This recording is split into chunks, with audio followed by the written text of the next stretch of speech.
गल कोई नहीं चली जाने मैं कर दूंगा। मैं कहा कच्चिया घरां दे विच रहण वाला हां,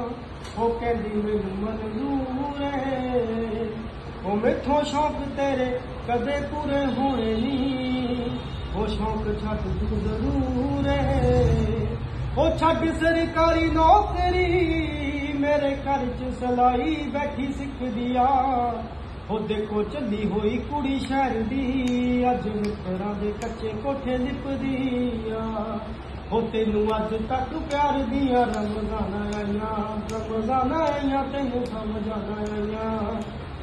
वो जेड़े चले नी मैं चेते तेनू सारे आउणगे, चले नी मैं चेते तेनू सारे आउणगे, तेरे मेरे जे प्यारी उत्ते लिखा मैं किताब, वो पहले 150 पन्ने ते तेरे लारे आउणगे, पहले 150 पन्ने ते तेरे